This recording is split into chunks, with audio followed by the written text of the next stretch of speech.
Welcome back, everybody. Thank you for watching another video. Tonight we're going to have a look at a brand new knife from Civivi. This is the Vaquita 2.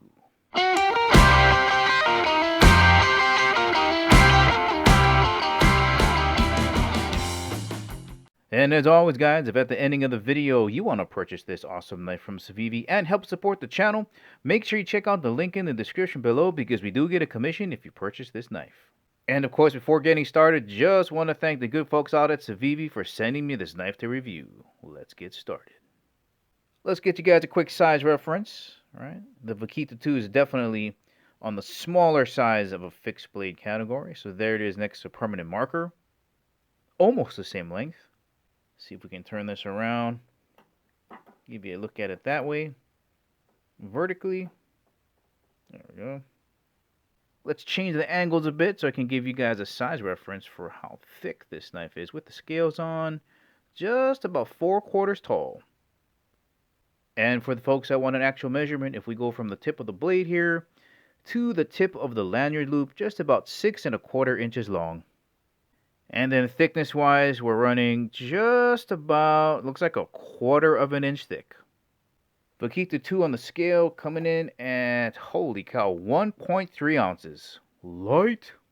And just in case you're wondering how heavy 1.3 ounces feels like, well, if you got a couple of AAA batteries around the house, weighs almost as much as 3 of those. In the box, you're going to get the knife itself, pretty awesome Kydex sheath, and a ball bearing necklace in case you want to wear it around your neck. Let's have a closer look at this blade shape here. Definitely Kukuri in style. Right, big belly, huge recurve, but interestingly enough, up here on the thumb wrap area, a little bit of a harpoon shape right here. It's like you got a kukuri in the front, harpoon in the back. It's a beautiful blade design.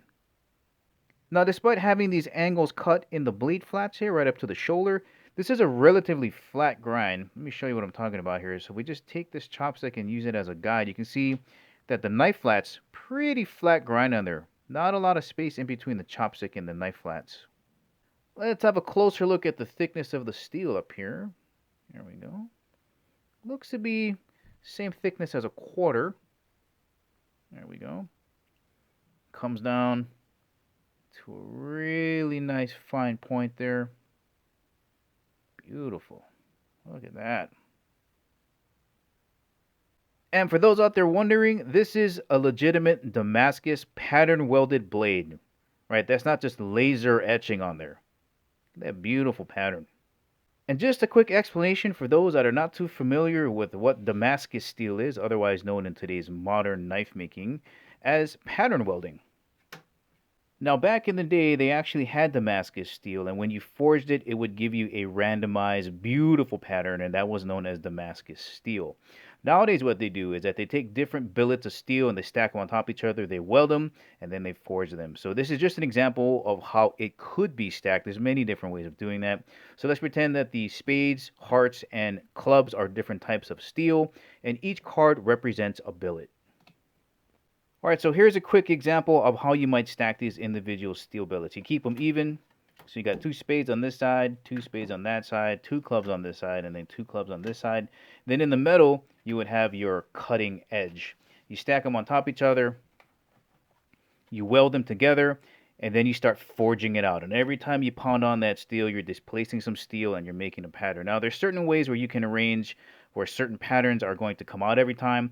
But essentially, that's why this is such a big deal. It's not just a laser pattern that's etched onto the knife steel. There's a lot of work that goes into Damascus steel.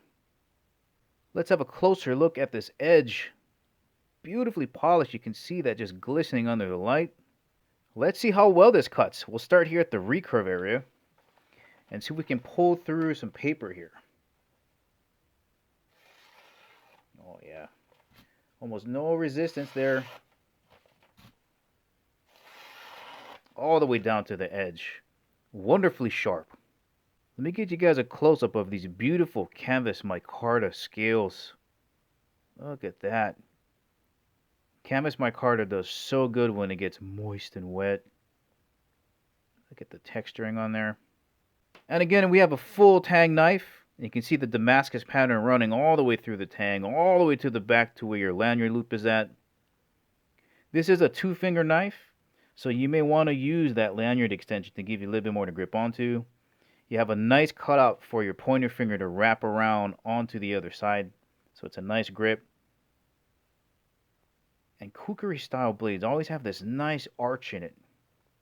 Right, just right around like that. Just fits really nicely in the hand. And they decided to go with black hardware on this one. Here's a closer look at the Kydex holster. Right, it's going to be a retention holster. And remember, when inserting and pulling out your knife, try to hold the backside where the spine is at. You don't want to hold it like this because there's a chance you might cut yourself this way. So let's go in this way. Yep, no rattling around there. Again, when you pull out, grab it where the spine is at. So that way you don't actually slice yourself that way. So yeah, that's a nice looking holster. Here's another look at the ball bearing necklace. Now I'm probably not going to use this as a neck knife. I'm probably going to get a tech clip like this so that I can attach it somewhere onto my belt and use it as a horizontal draw, or maybe into my pocket so I can get a vertical draw this way. But I'd rather much have it around my belt like this versus around my neck with this. Once again, guys, this has been the brand new Vaquita 2 from Civivi. If you're looking for a great new lightweight compact fixed blade knife with a legit Damascus steel and a nice Kukuri blade shape, this might be a great option for you. Well, alright guys, this is the ending of the video. Remember, if you want to purchase this awesome knife, make sure you check out the link in the description below. Thank you for watching. I'll catch you in the next video.